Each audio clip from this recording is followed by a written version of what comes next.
नीट paper फुटला, परत परीक्षा रद्द करण्यात आली। आणखी किती दिवस देशातील विद्यार्थ्यांच्या भविष्याचा असा खेळ करणार आहात? सलग 3 वर्ष 2024, 2025 आणि 2026 नीटचे पेपर सतत फुटत आहेत। यामागे सरकारची यंत्रणा नेमकं काय करत आहे? जवळपास 22 लाख विद्यार्थ्यांच्या भविष्याचा खेळ झालाय। विद्यार्थी हे आपल्या देशाचे भविष्य आहेत। कित्येक मुलांचा मला फोन येतोय की मॅडम आम्हाला एवढे एवढे मार्क्स पडलेले आहेत आणि आता त्यांना परत टेन्शन आलेलं आहे की आम्ही 600+ जाऊन सुद्धा आम्हाला परत री एक्झामिनेशन द्यावं लागणार आहे आणि याच्यामध्ये त्यांचा काय दोष आहे?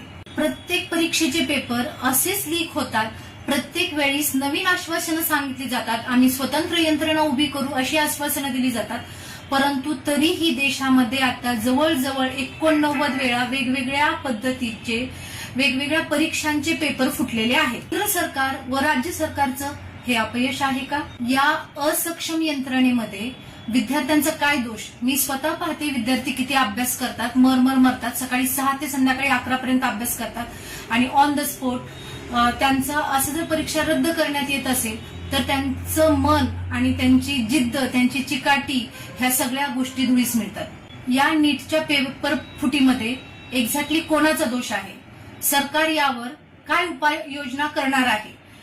नीट पेपर फुटीची जबाबदारी एक्झॅक्टली कोणावर आहे आणि असेच कुठपर्यंत होणार आहे? विद्यार्थ्यांच्या भविष्याचा खेळ कधी थांबणार आहे? फुटी इतकंच, ह्या नीटच्या पेपर फुटीमुळे 22 लाखाहून अधिक विद्यार्थ्यांची मेहनत वाया गेलेली आहे आणि त्यांची स्वप्ने चिरडून टाकण्यात आलेली आहेत। तर सरकारने ह्याची जिम्मेदारी घ्यावी आणि इथून पुढे कोणताही पेपर लीक होणार नाही अशी यंत्रणा तयार करावी।